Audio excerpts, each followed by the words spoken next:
Hey, this video has a few different sections.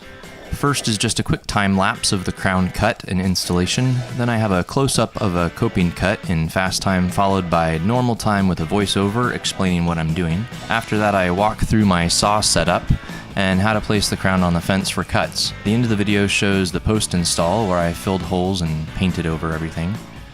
Installing crown is best as a two-person job, but if you're on your own, I find tacking up a ledger board at one end helps hold the crown in place while you work the opposite end with the brad nailer.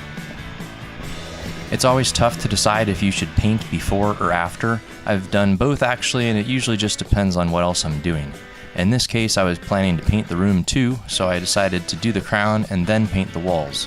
This let me spackle and sand my scarf's joints and resulted in a nice finish and clean lines.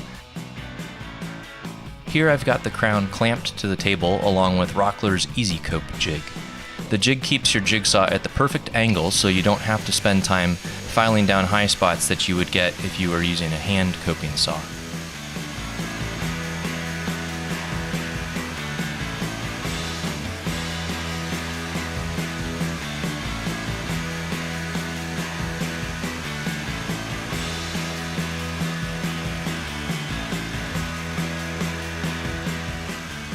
I cut everything in one direction first. If there are any sharp turns, I stop before the turn, and then start a new cut just past the turn. Then when I'm all done with the first direction, I come back the other way to take off the opposite sides of the corners.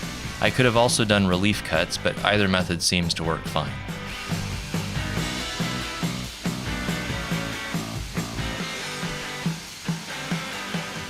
This is a terrible jigsaw, but it did the job. I've since bought the Bosch JS572 EBK. It's a 7.2 amp barrel grip, has an integrated light and dust management which makes seeing the cut much easier.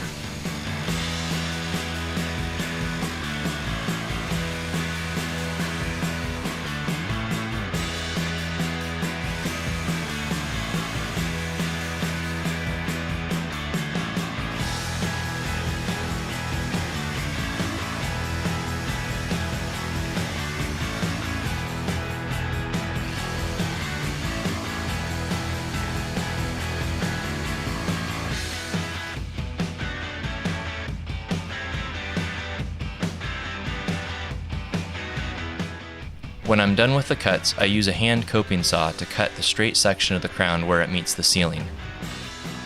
Since this was MDF, it tears easily as you can see, so it's important to support the cut with your fingers.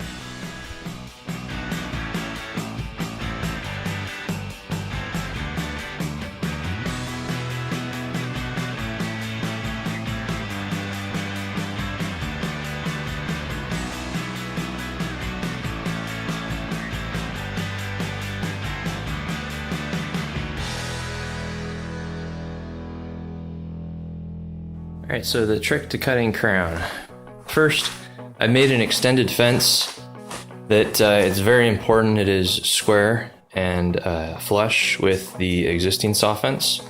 And to do that, I use bolts that have play inside of the holes so that I have about a ½ inch of space to be able to slide forward, slide back, slide up, and slide down so that I'm flush both with the base of the saw and flush with the fence of the saw. And so we have bolts here that control the forward and back movement, and then bolts here that control the height of the fence.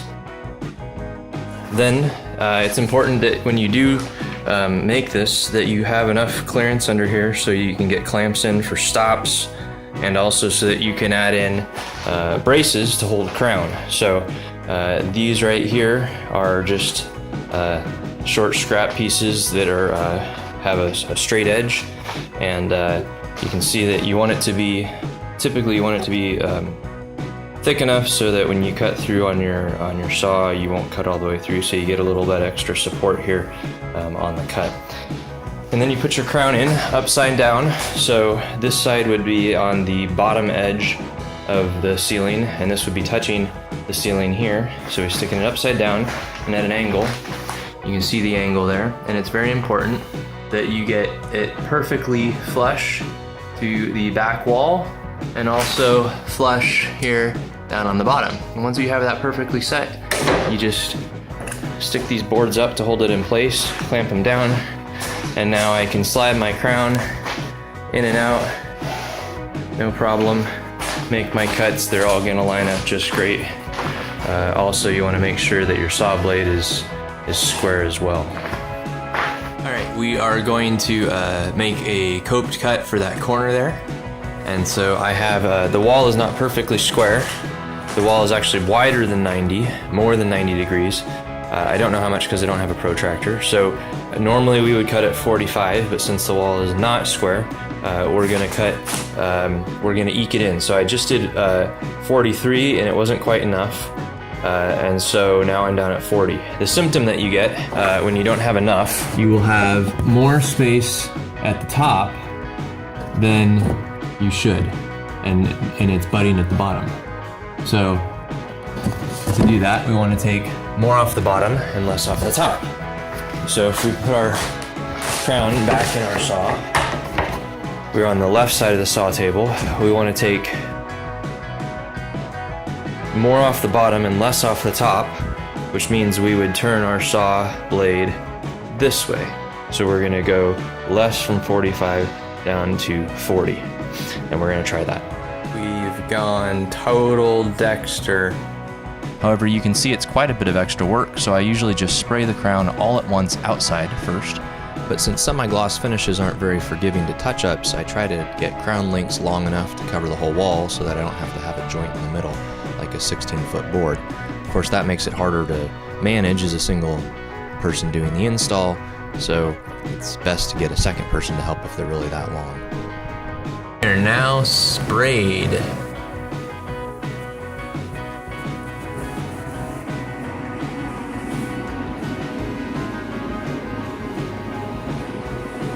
Hi, Reagan. Hey, buddy. Got the ventilation going. Look at the finish quality on that.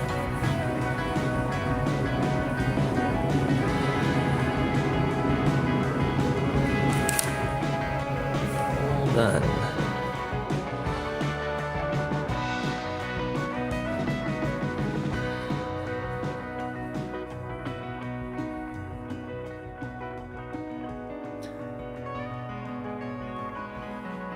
Got nice clean lines.